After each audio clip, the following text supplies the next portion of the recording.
What's up guys? Andito na naman ako at manggugulo sa inyong mga screen. At ngayon may kasama ako, si Crisel. Hoy! Baboy! Hello guys, good morning. This is Crisel, ang reyna ng mga kababuyan. Ngayon guys, inimbitahan ko siya para magmumukbang ng buko pie. Grabe, may tali pa. By the way, yung buko pie ni Gary, sabi niya masarap daw to.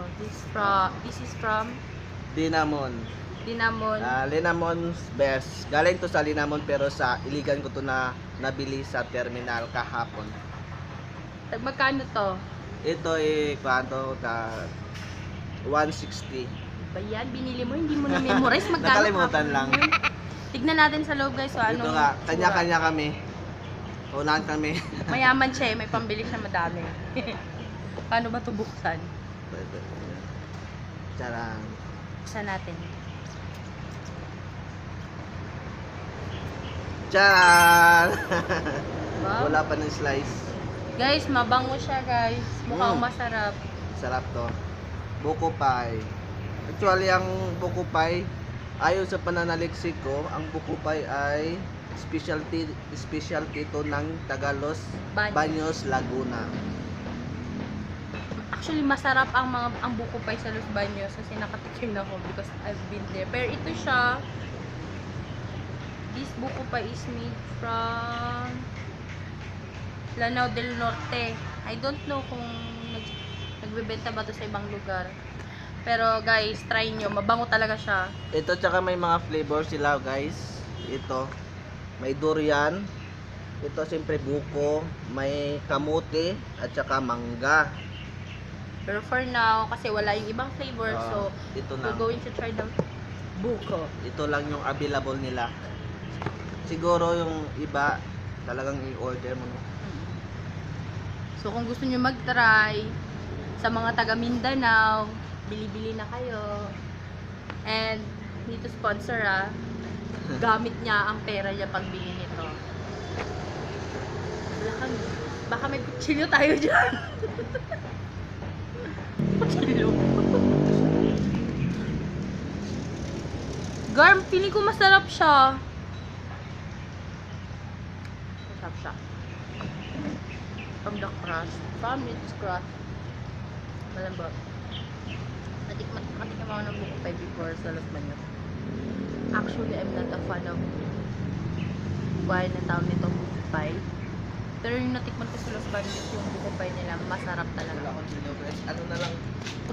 Ano natin? Hindi may makita. Guys, di uso ang kutsilyo. So, gagamitin natin ang ating mga kamay para makakain tayo ng buko pie. Guys, so, sa 160 nyo, tignan nyo, may buong buko. Ayan o, buong buko. Guys, ito na nga meron na siyang one. Nag-slice na kami, hindi na kami gumamit ng kutsilyo. Sarado yung kusina. Yung kusina. Look at the center. Wow! May layer siya. Then, makrina. And the buko is here. Ba natin Ano? kung masarap. Masarap sa pag may kape. Tsaka yung mainit. Ito hindi na mainit. Then yung crush niya, masarap, malambot. Hindi yung katulad ng ibang crush na ang tigas. Ito tamang-tama lang. Ano siya, mayroon siyang buko tsaka cheese. Sarap siya. Sarap siya, girl. Oh. But para sa 160 pesos ni worth it siya. Actually, yung kaibigan ko yung nag-introduce nito sa akin. Tsaka, doon nakabili na ako nito. Minsan lang. Tapos, nung nakatikim ako, nasarapan ako. Kaya nung hindi na mawala sa isip ko yung lagi na lang sa isip ko, pag makapunta ako ng Iligan, bibili talaga ako nito. Hindi siya nakakaumay guys. Sarap. Hindi gano'n katamisan. Sakto lang. May iba kasi buko pala. Sobrang tamis. Then yung crust, tama lang sa lambot. Yung iba kasi matigas. Eh yung iba, tinatapon yung edge ng buko pie kasi na matigas. Pero ito hindi. Malambot pa guys. Guys, ito, may buong buko. Buo talaga siya, tsaka masarap. Malambot yung buko niya. Parang siyang may leche plan, no? Guys, so tingnan Cheese nyo. yan, cheese. Parang siyang leche plan. Sarap. Cheese ba to? Actually, ito siya. Si Kuya Gary. Kuya. Si Gary, naging friend ko because of my brother. Friend sila since high school ako. Ngayon, hanggang naging friend ko na din sila, hanggang napunta ako dito sa Cagayan, hanggang nakatrabaho ako sa same nature ng work, same kami ng nature ng work. Pero manager siya, ako encoder. Pero same pa rin kami ng, iba lang yung amo namin, nature lang.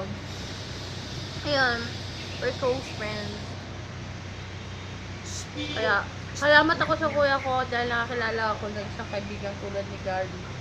Yeah. Ikaw lang naiinitan kasi nga. Wala pa akong ligo. Ano ba naman ako maliligo eh? Alas 8 yung usapan namin. Paano naman kasi? Naglaro pa ng ML. Diba? MLO. ML is life. Min, bawal ka nito, Min. Nakakamatay to. Lenamon's best boko pa.